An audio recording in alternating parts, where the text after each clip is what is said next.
the lessons of the Holocaust and genocide more broadly to schools, the public, and various other interested audiences. Tonight, we are proudly hosting our first HGRP event about the death marches. The HGRP, or the Holocaust and Genocide Research Partnership, is a consortium of 4 research partners, of which we are one, along with Wiener Holocaust Library, Royal Holloway, University of London, and the University of Huddersfield. The goal of this partnership is to bring together public engagement, education, and heritage practice about the history and memory of the Holocaust and genocide. Our first HGRP exhibition, which is currently on display at the Wiener Holocaust Library in London and at the Center in Huddersfield, is about the death marches. Based on the research of Wiener Library's Dr. Christine Schmidt and Royal Holloway's Professor Dan Stone, this exhibition looks at the forced marches of hundreds of thousands of individuals who were evacuated in terrible conditions and under heavy guard. By exploring how evidence has been collected since the end of the Holocaust, this exhibition brings new insights to issues of confrontation, justice, and memory. Tonight's event features the stories of 2 Holocaust survivors and their own experiences of the death marches. Before I introduce them, though, I should mention a few housekeeping items. First, our fabulous visitor operations manager, Alex Joseph, will help with the technical side of things this evening. We'll ask that you please save all your questions until the end, and please put them through the chat function. We will also record this talk tonight, and tomorrow you will receive a link for this, along with a short online survey. We want to make this event the best that they can be, so please let us know what you think. Also, we are a charity, and you're supporting us by simply attending this evening. Of course, if you want to go further, I will invite you to do so in 2 key ways. First, you can follow us on Twitter, LinkedIn, Facebook, Instagram. We're everywhere. We also have monthly newsletters, so you can keep up to date with our work and events and tell all of your friends. And you can also consider making a donation to us. As a charity, every penny counts. You can donate by visiting our website and either clicking on the Give and Help in the top right-hand corner or by going to the bottom of our homepage. We also host various events, all remotely at present, about experiences, commemorations, and leading research about genocide and the Holocaust. Feel free to check out our events page for more details. And finally, I should tell you too, COVID permitting, our center in Huddersfield will be open for 1 day per week from the 1st of June. So if you're in the area, please come visit us and you can see this fascinating new Death Marches exhibition. So I will now get down to business. Tonight's event features the stories of Iby Knill and Trude Silman. They will be joined by our head of collections, Tracy Craigs, Dr. Tracy Craigs. Tracy is an oral historian, as well as our remarkable community support officer, and she has worked closely with Iby and Trude to collect their testimonies and even prepare their PowerPoints. Our very special thanks to Tracy for her efforts this evening. Our first speaker is Iby Knill. Iby was born in Czechoslovakia in 1923 and lived in Bratislava there as a child. In 1942, the age of 19, Iby fled to Hungary to stay with family. She joined the Hungarian resistance, but was imprisoned. There she learned basic first aid and worked as a nurse.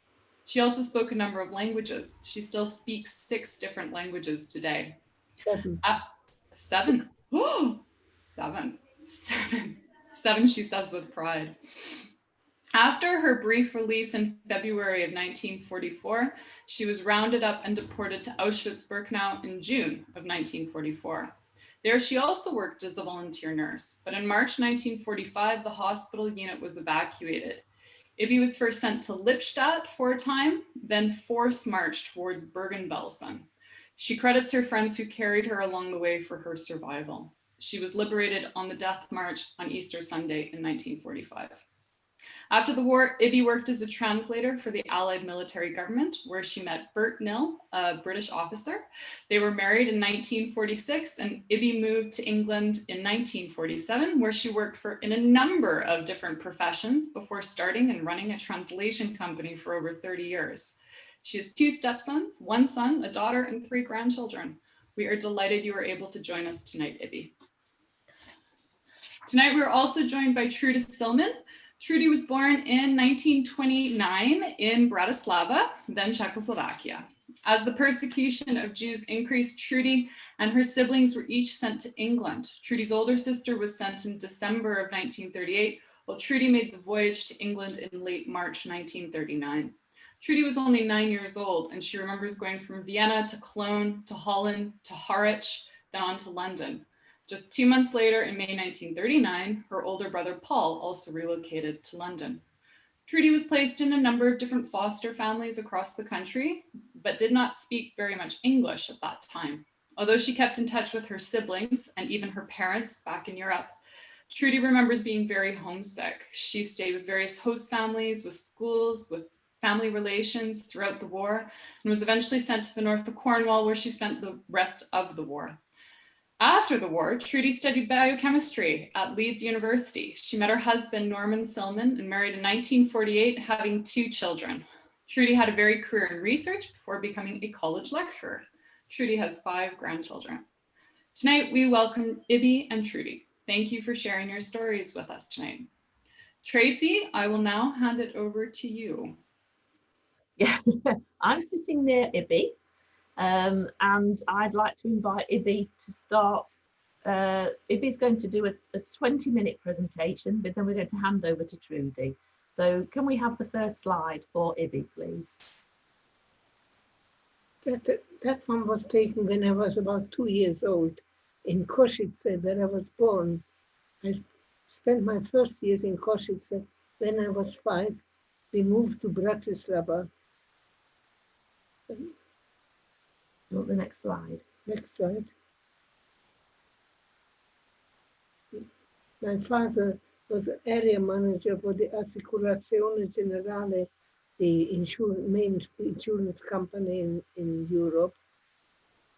And my mother was a businesswoman who took over the running of my grandfather's engineering business when we moved to Bratislava. That's a photo of father, mother, me, and my brother who was born in 1929. Next slide. Next slide. That's a picture of our family, holiday in Karlovy Vary, Carlsbad. Father with a cigar in his hand, mother's mother, grandmother behind it. My brother, look what horrible things they put little boys in. Then mother's cousin Edith, who married a British architect in Israel and came to live in England too. The pudding basin and me, the elegant lady is mother, and the chap there had nothing to do with us, he just happened to walk past us. Next slide. Then we had certainly nothing in my youth would have prepared me for what was to follow.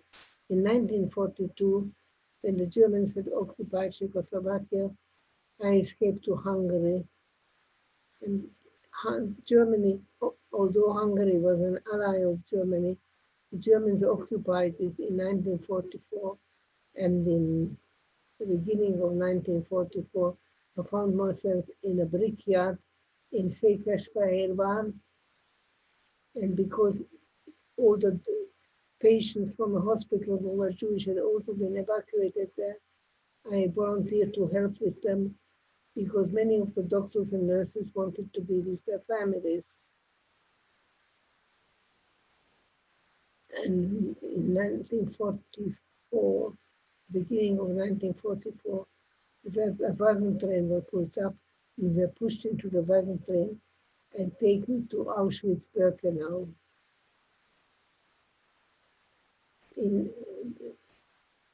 I was in the wagon with me, were 2 doctors, a nurse, a dental technician, and I, and we befriended each other and decided to stick together, and we did all the way to the end. So this is the entrance to Auschwitz-Birkenau. When we arrived there, men in striped pajamas pulled open the gate doors of the cattle wagons in which we sat, told us to leave the old, the sick, and the children, to jump out, men to the right, women to the left, go into rows of 4, 5, and march forward. And the 5 of us, I told you, we stayed together all the way to this one. marched up to Dr. Mengele, who thought it was actually hilarious, and waved us through the gate which said Arbeit macht frei. I had arrived in Auschwitz-Birkenau at the beginning of June 1944, and I was there for 40 days and 40 nights. In the beginning of July, they were getting people to go with the labor transport to work, and they were looking for doctors and nurses, and I stepped forward and my 4 friends with me, and we went forward, and in July 1944, we were taken by the wagon to Lippstadt, which was a slave labor camp. Because I spoke fluent German, I was asked to set up a Revier field hospital. And we are working with very basic. Bandages were made of crepe paper, and except for aspirin and tannin, we had no other medication. But it's quite surprising that in spite of having an epidemic of typhoid there, we only had 8 deaths there. In the supply of iron was getting less and less with the Allies advancing, and the factory, when they couldn't work, just closed down. And by the beginning of March, the factory closed down completely, and the wagon train arrived, and were told to put all the patients into the wagon train. They would be taken to Bergen-Belsen. The rest of us would have to march there. Now we had one problem. 3 women from Hungary that had been pregnant and gave birth actually to healthy babies there. We didn't think that they would be able to march with the baby, suckling the babies. So the commandant told us to put them just into the wagon. They would also be taken to Bergen-Belsen. So we did. And one of them put her baby near the door, trying to get it fresh air. And when they had all the people in the wagon, they got a list of them. Then the soldier pulled himself up and accidentally or on purpose stepped on the baby and killed it outright. You can imagine the response of the mother. But he turned to me and said, "Tell the woman I probably saved her life, because if she with the baby arrived in Bergen-Belsen, they will go straight in the gas chamber. As it is, she has a chance to survive." Sometimes, a couple of years after the end of the war, I found out that she had survived, as had her husband, and they had emigrated to Australia. So the wagon train went off, and they started to march us, and they marched us during the night, so the Germans shouldn't see what was happening and hit us in barns during the daytime. Now, while we were in Birkenau, I got hit over my left hip by a rifle by a German soldier, and it just meant that my left leg was weak and has been weak ever since. Now, when we were walking, if anybody lagged behind, they were lagged behind. A soldier stayed behind. You heard some shots. Soldier came back, but the other people didn't. And that happened every night, several times. As I told you, I couldn't walk very well, so the 4 of my friends supported me and dragged me along, because they didn't want me to be left behind. We came, after about a week's marching, we came to a village called Kaunitz, and there were no barns to hide us there. So there was a freshly plowed field, and they told us to lie down in the field, and the soldiers lay down in the ditch and edged their way towards the wood that was behind them. And overhead, we could see planes with the American insignia. And then along the main road, besides the field, a row of tanks came, covered with pink paper so that the planes could identify them. And they stopped in front of the field. And hundreds of women in rags jumped out and surrounded them. I don't know who was more surprised, the American or us. They told us they were the advanced troops, that they weren't staying there, that permanent soldiers would be there in a few days. But in the meantime, we should just go and house ourselves on wherever we could and take whatever we needed. So my friends dragged me to a farmhouse that was nearby and put me on a wooden settle. And the doctor said, whatever you do, don't eat butter or rich food of any kind, because our stomachs had been scoured with the kind of food that we've been eating. And in the center of the table, of the room, there was a table. There was an elderly man, a woman, the little girl sitting there. And the little girl bent and whispered something to her mother.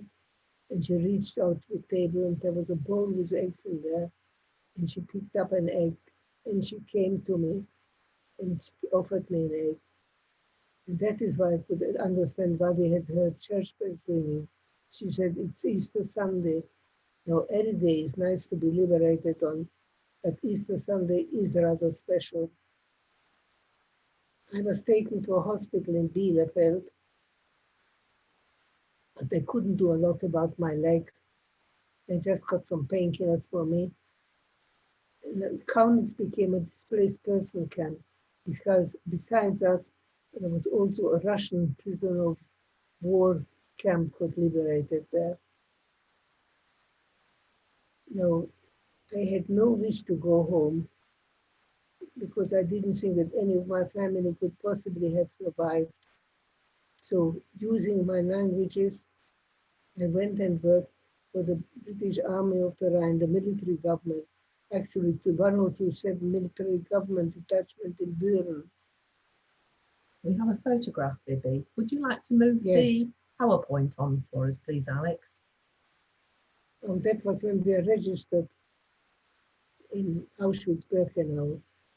This is when we were liberated. When we were registered, we had the first form was filled with all details of us, and we were tattooed. But they ran out of ink when it came to me, so they just pushed me through without tattooing. So I became known as the woman without a number. And this is a photo that the Americans took of us. They pushed us into a school, and there were 700 of us. I'm somewhere in there, but there's no way I can enlarge that anymore or identify myself in there, but I'm somewhere there. The next slide, please. Next slide. This is me now working with the military government. This photo was taken in August 1945. Next one. Next one, please. Next one, please. This is me with my official car, my driver, two of my clerks, and my dog. Always had dogs. The next one. Next one. One of the in the military government was also Major Knill, and he was a widower with two sons, and he just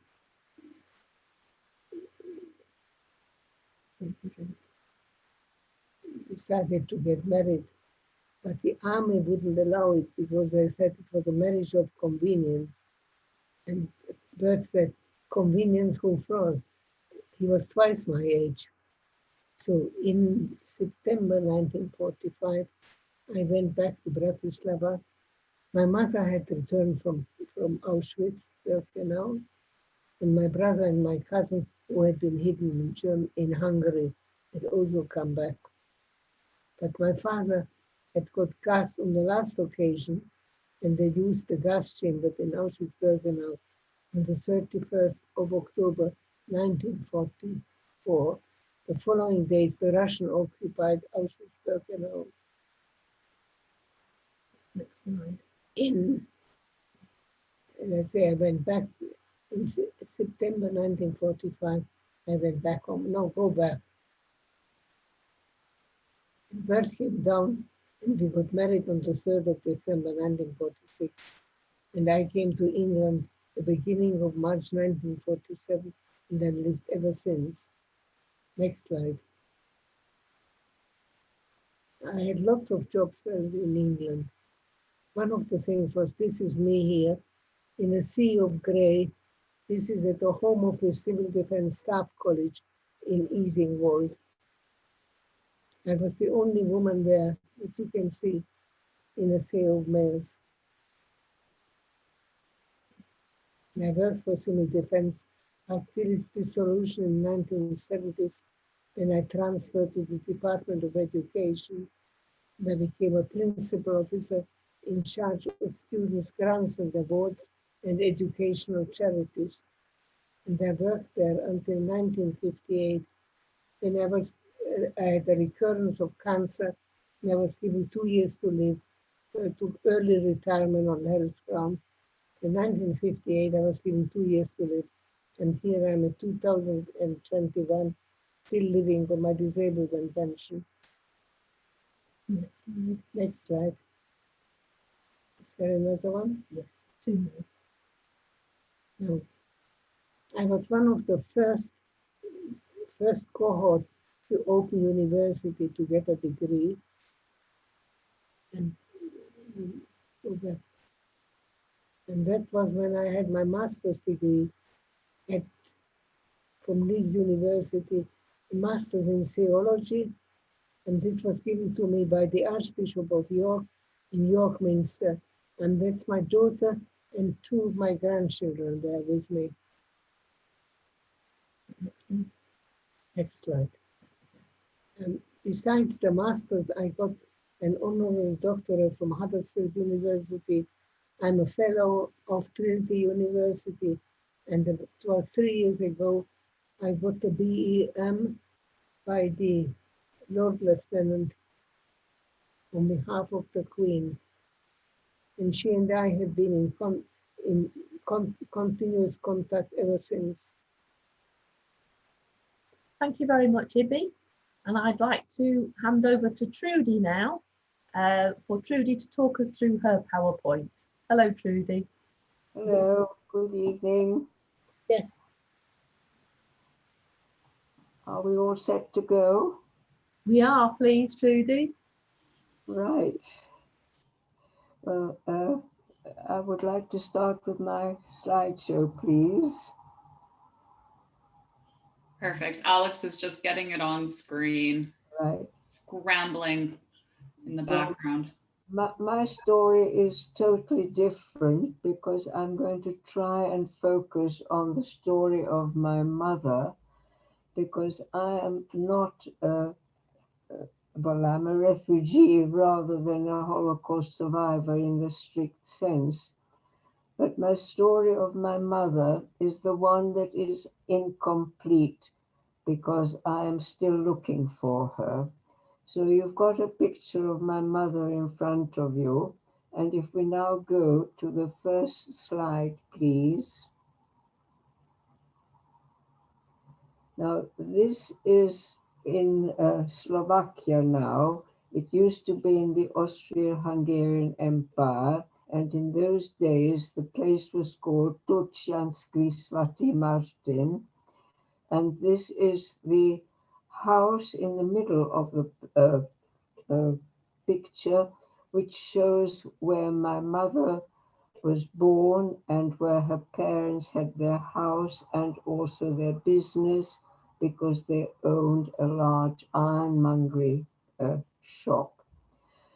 And if we go to the next one, please.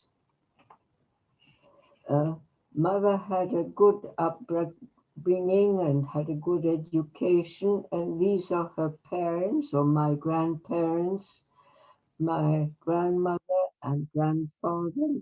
And grandmother actually ran the show. She had had a very good education and was one of the earliest people to receive a degree. And she'd been born in the 1860s. Next one, please. Next slide, please. These are my parents, my father and mother. And father was born in 1887, and he served in the army as a lieutenant during the war. And very soon after the war, he and my mother were married and set up home. And I had an elder brother, 7 years older than me, and a sister. So can we please have the next one, please? This is the first home where my parents lived, and I was born there in 1929. And we then moved in 1934 to a more modern house. So can we please see that next slide, please? And this is a photograph taken quite a few years later, in fact, in about 2020. And one of the houses to the right at the back in the dark grey is the newly built house where we lived on the third floor in a flat. And at the very corner of the right-hand side, you see a modern building, which is the Crown Plaza Hotel in Bratislava today. And that was the place actually where my grandparents' house stood. So as you can see, we live very nearby. And at the very top of the hill is the castle, which was actually a ruin, and it has now been turned into a museum with that beautiful red roof. Next, please. Now, I'm going to talk to you about my mother a little more. The first picture on the right with her sister is before she was married. And this is her sister Gitta, who is her youngest sister. To the right, my mother is with her mother somewhere in Bratislava. Next, please. And now there's quite a lot of history between that first photograph of my mother and this photograph, because of course I haven't got a full set of photographs. In between that, rather a catastrophe happened. I was born in April 1929, but as most of you may realize, we had the Wall Street crash in 1929. And after the end of the First World War, my father and a friend started a bank. Unfortunately, the bank wasn't strong enough to live through the terrible crash which happened in late 1929. And in fact, we became an impoverished family. But we were very lucky because my mother's parents were able to retain most of their wealth, so to speak, and were able to support us whenever we needed anything. So in fact, the photograph you've got in front of you is a holiday snap taken when my grandparents took us to Austria to Bad Gastein. And you can see Grandpa with his fantastic moustache, my father at the far end, Grandma next to Grandpa, and I'm squeezed between her and my mother. My brother Paul, who was 7 years older than me, and sister Charlotte, and finally my father. And one interesting point, both gentlemen are using sticks, neither of whom needed a stick, but it was something which all well-dressed gentlemen used in those days. And between this photograph and most other things, I had a very happy childhood. I was never aware of any of the shortcomings. We used to go swimming, we used to go for walks, and all the rest of it. But as we're talking about mother, I would like us now to move on to the next photograph, please. Next one, please. Well, this shows you again a photograph of which I've got of my mother. To the left, my mother in the dark coat and our nanny in the light coat, my brother in his sailor suit, sister Charlotte, and myself, and we're just having a walk probably near the Danube in Bratislava, where I was born. To the right, another holiday snap. This time, we are with my father, and we're again in Austria, in Lippstadt am See, and we've all been swimming. So there you are, just nice family photographs. There's my sister and myself. Now the next one, please.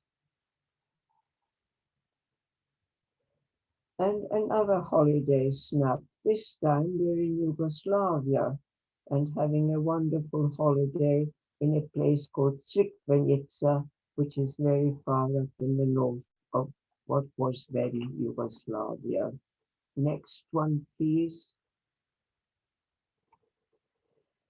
Now, when we come to this photograph on the right, that's still an early one, but the one on the left where my mother is with my father is already taken after I had left home in 1939.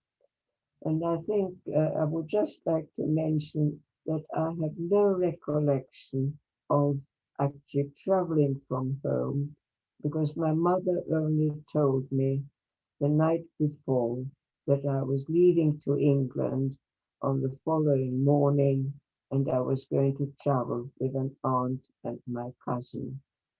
But all the time I was at home, the 10 years from 1929 to 39, I had a happy childhood and I enjoyed doing all sorts of things with my mother.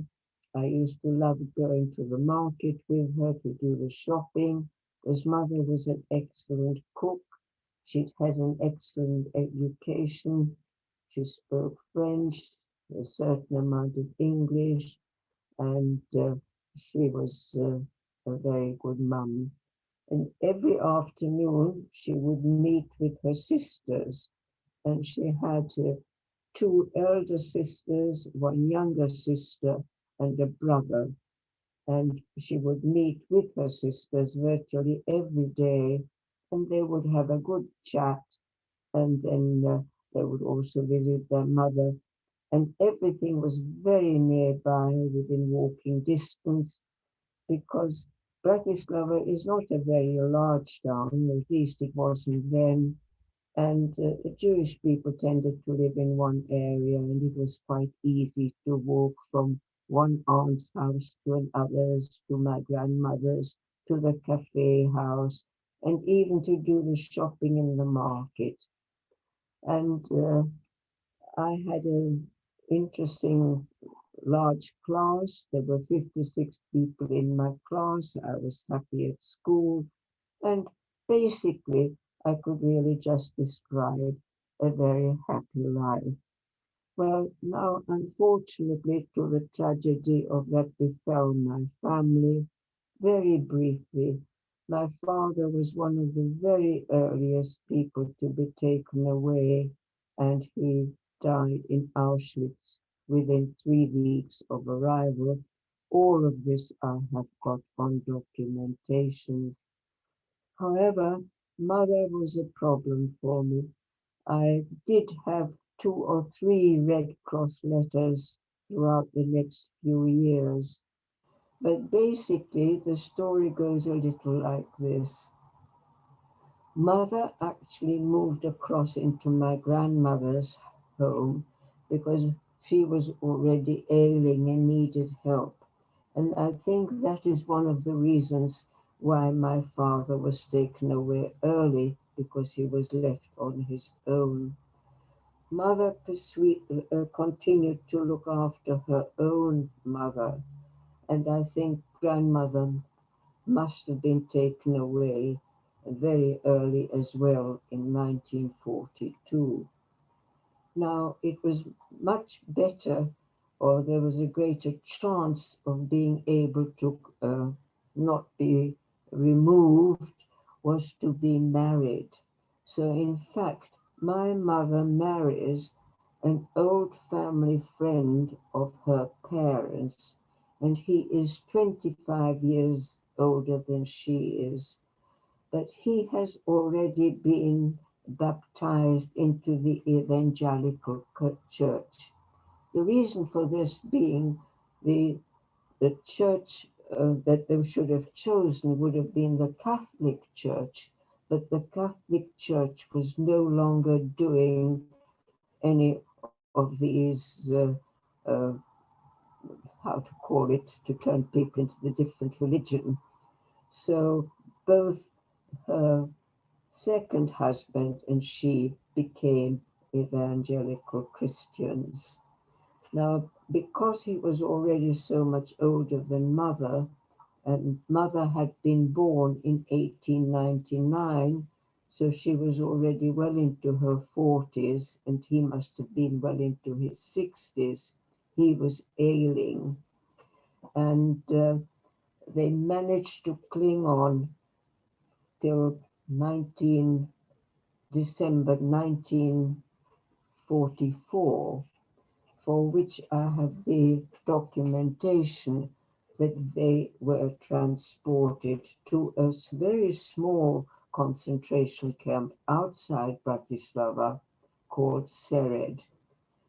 Now, very few of people are aware of anything except for Auschwitz and places like that. But there were thousands of other small places where they were concentration camps, and mother was taken to Sered with her then present husband. Well, he is already documented dead within a week of having arrived at Sered, but unfortunately I was not able to find anything to do with mother. And I then started looking, and for many, many years I corresponded with various cousins who had survived, although not very many of them, and we never were able to find anything. But I see that we've got another picture come up, which just only indicates that I had in the meantime come to England, because I came to England in April 1939, and my brother and sister also eventually ended up in England. But as this is the story of my mother, I would really like to go back further down into my photographs, please. Uh, right, well, we're in Sered, and eventually I went for a visit back to Bratislava, and this is what the Sered concentration camp looked like when I visited at the beginning of around about 2004. And I'm being shown around by the director of what then has to become the Holocaust Museum outside Bratislava. And I must say that they've done a fantastic job, and if anybody is ever in Bratislava, I would recommend you try and have the time to have a look at it. And the other thing which is very important to me is that they have actually honored my mother. And when we go a little further, we can see some of the new exhibition which is now available when we become unlocked again in Slovakia near Bratislava. So can I have the next picture, please? But this shows you the old picture when I visited in about 2009, and the house with the roof is where the commandant lived, and the square in front was the Appelplatz, where they would have the prisoners out twice a day. But later on, this area became a sort of like a graveyard, because they had a lot of people buried in that area. So can I have the next slide, please? So this now shows part of the inside of the new museum, which has been erected in Sered. And I was amazed they had actually selected the story of my mother as one of the major exhibits.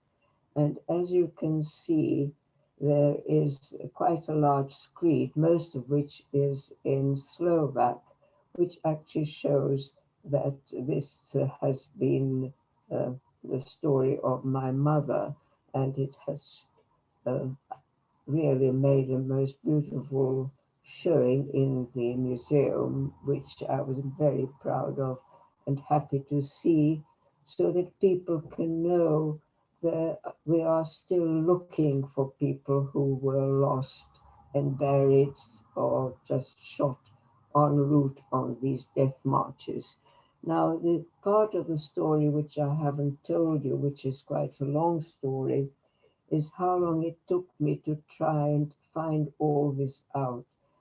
Eventually, I found out that there were 5 transports from the Sered, and 4 of them are completely documented. But the 5th one, there was no documentation found. And I am very sure in my own mind that she would have been on this one. And I followed this particular uh, death march, for which there wasn't any sort of literature to say. And eventually, this thing traveled for 5 months through the harshest winter that we had for many, many years. And they kept on going to a variety of places, but the places you will recognize, one of them was Sachsenhausen. And Sachsenhausen is miles and miles away in North Germany. So throughout the winter, they will have walked, and if she arrived in Sachsenhausen, it would have been sometime in January or February even, in 45. And assuming that she had survived, and I think she may have survived to Sachsenhausen, certainly, because during my searches I found a piece of paper which completely described my mother, but it didn't give her name. But it did say that she was a nurse, which was correct. She had been nursing after her mother died, and her the things just fitted, but I am not 100% sure.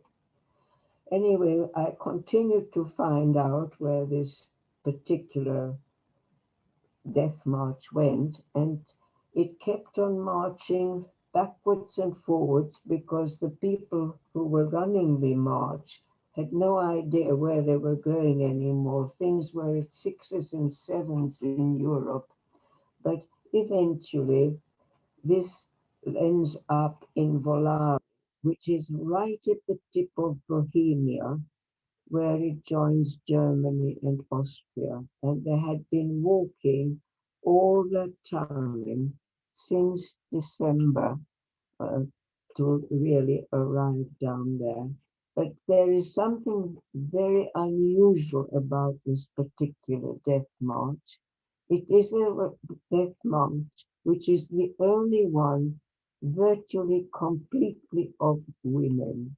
There was one man there, and otherwise they had women guards and a few army personnel who were looking after this particular death march. But with the confusion of the fighting and the withdrawal of the Germans into Germany, they weren't receiving proper instructions, and they meandered around backwards and forwards till they ended up right in the south of Czechoslovakia, in fact, in a place called Volary.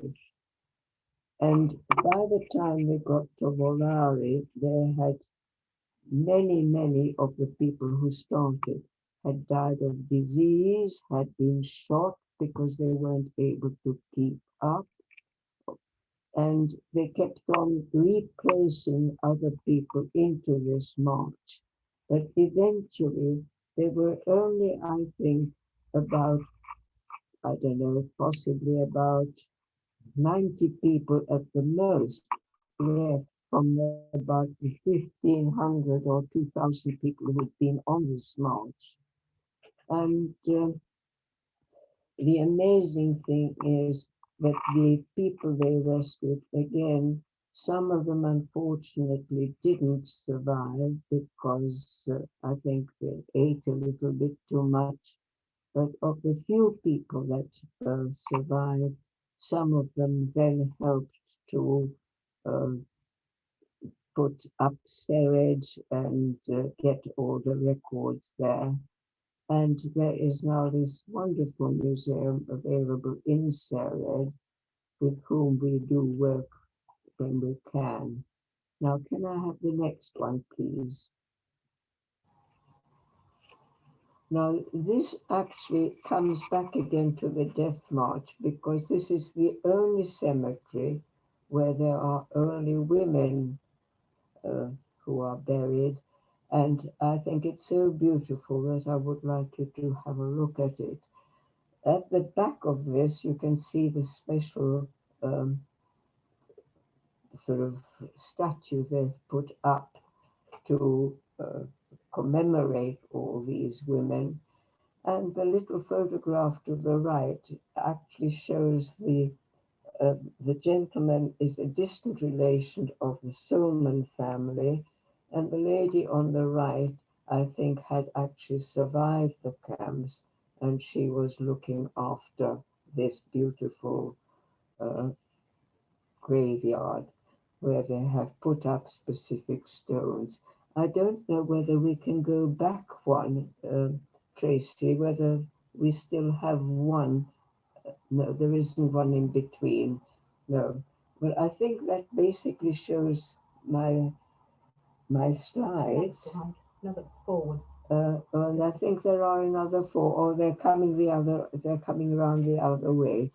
I think you can now see it much more clearly. The little statue is actually the commemoration.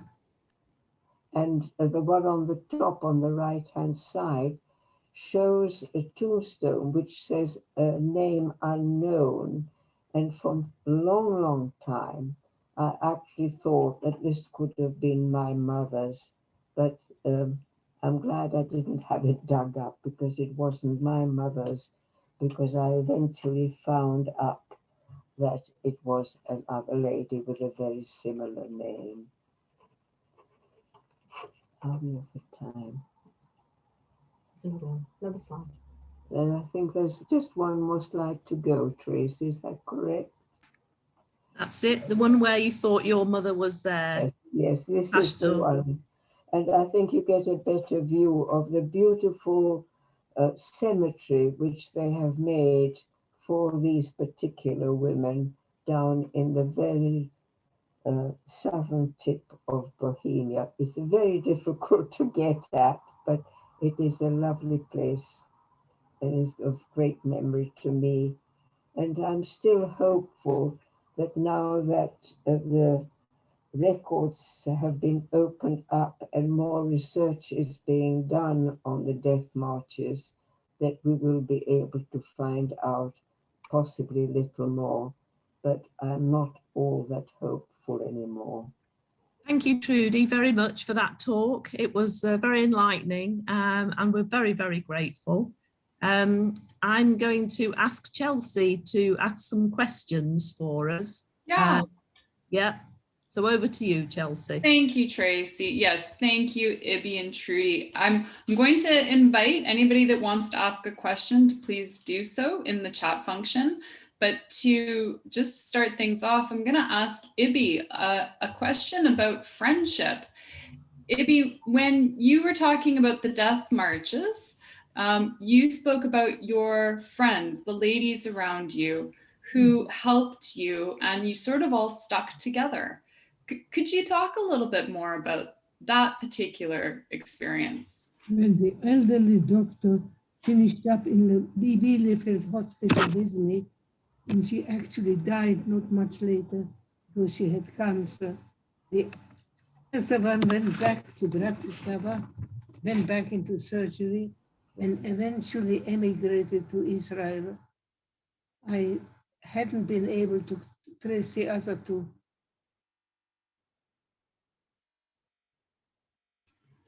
Thank you very much. I'll just ask another selfish question, and this one also is for Iby, and then I've got one for Trude as well. Iby, when it comes to your languages, you spoke so many languages and still do. Do you think that your ability to speak these languages was a key to your survival? Oh, we'll unmute her, Tracy.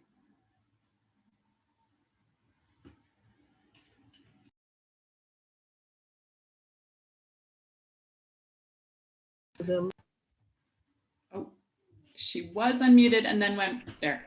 Sorry.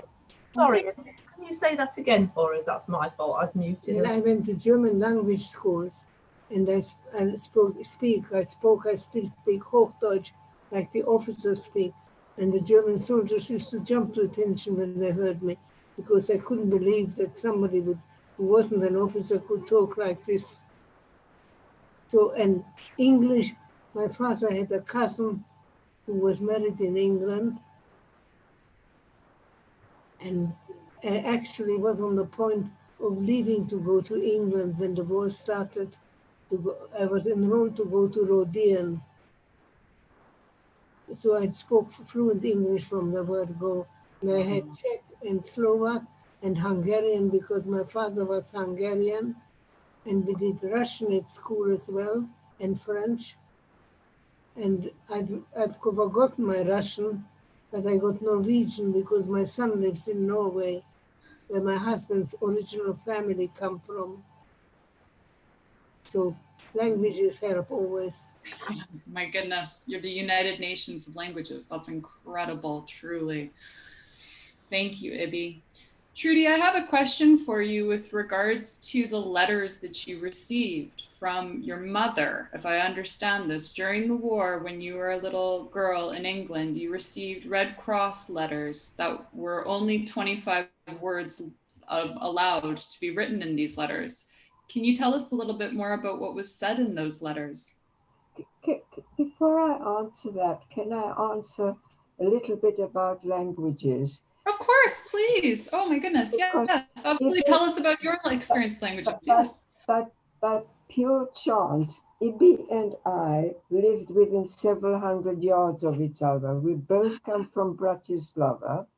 I even ended up in the same class as her brother, but our class sizes were in the range of 50s to 60, and I did not know Iby's brother.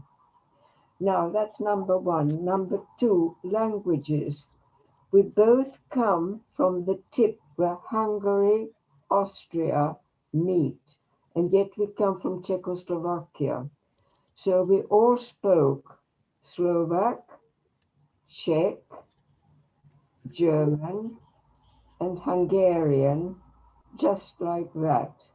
English, fine if you were educated, and French if you went to high school. So we all of us, I mean, I was too young to speak all those languages, but those were the languages which we all spoke in our own homes. Now, the other question you asked me, which was more relevant to me, was about my mother's languages, my mother's Red Cross letters. I only received about 2 or 3 Red Cross letters from my mother, and they were 25 words, as you said. But all those letters stopped very soon after war started. And the main letter writer in our family that was left was my father. And my father wrote a letter to one of us 3 children, or his children, every week. but it went alternately, if I'm going to say it to alternate for three of us, and we would pass them round to each other. And we therefore had a letter every week, although it was only written to every third week, if you see what I'm saying. Yes. And we did have a problem when my brother died. We found quite, we expected to find a lot of letters, but he destroyed everything. He didn't want anything to do with Nazism. And only then we discovered he must have had a certain amount of, not dementia, but there was some mental problem which he felt it too strongly. So I'm not quite sure whether he didn't censor what I got, because I felt I was the baby sister, and he had been given his instructions by my father when he left home that if anything happened to my parents, he should take on the responsibility. And he took that extremely seriously, and he was a most wonderful brother all his life. But that's how it goes. But I have not yet given up on looking at the history of what happened to my mother. All I can believe is that she was a very sad lady.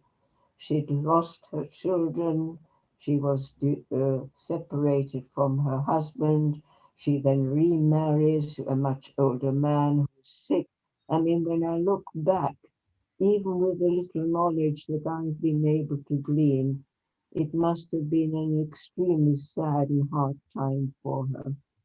But coming back to the question about my mother, she ends up with her second husband in a place totally different from Bratislava, and she is befriended by the clergyman's wife, who had baptized her. And it is she who wrote us a letter long after the end of the war, because she's been trying to let us know that she heard from mother as late as January, January 45, but she couldn't help us anymore after that. And mother had left quite a number of things with her, and unfortunately most of the stuff had got stolen. But it was a sad story.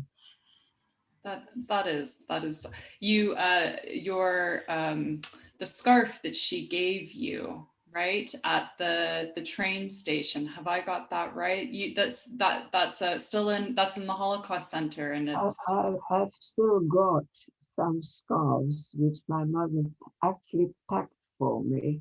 hmm. And, they are very, very precious, because obviously when you can't take a great deal with you, and I traveled with my mother's youngest sister and her child, who then was 4 years older than I, and between us we had 7 pieces of luggage, so you can imagine it's quite a journey. Absolutely, that's a lot of luggage. Another story. That's a journey which should have taken one day, ended up taking 4. Oh no. Oh no. For anyone that's ever caught a delayed flight or train before, that's a very long time. That is a long journey. Absolutely. I'm conscious of the time, everyone. I'm conscious of energy levels at this stage. I wanted to ask a final question just to check in with both of you. How are you doing with coronavirus? Are you okay? Are both Iby and Trude, are you? Well, so far so good, thank you. She wants to know how you are, Iby. Managing, that's about it. I got live-in carers, and I couldn't manage otherwise. Because I had a stroke in August, and it slowed me down tremendously. Yes, I'm so sorry. I know we're thinking of you always, and we're so excited to have you both back in the center when it can reopen, is our hope. You know, and so it's so very important. I know it's a pain to shield, but please do, because you're precious to us and we want to see you back as soon as possible. If you So have questions, you can always put them on my website. yes. Can I just jump in? I've just seen that I've got Alexander Woodle on, and he is the person who has helped me to do most of the work which I've been reporting to. So thank you, Alex. Thank you. Excellent.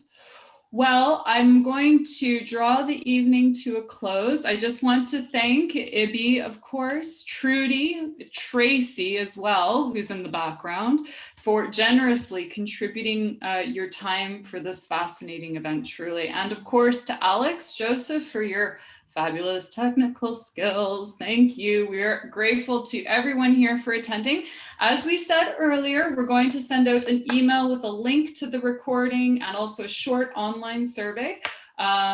We have also shared the survey link in the chat, so you can do it now if you want. We want your feedback. Our next HGRP event will be held on the 19th of April, this time hosted by the Wiener Holocaust Library. Dr. Anna Hayakova will be in conversation with Professor Dan Stone about her new book, The Last Ghetto, An Everyday History of Theresienstadt. All of our events are free, but we are a charity, of course, so Alex is also going to shamelessly share the link to our Just Giving page once more in the chat. Remember, you can also follow us on social media or visit us in person from the 1st of June. Woo! So without further ado, thank you everyone for attending this evening. Thank you for contributing, and thank you very much to our survivors for your talk. Thank you.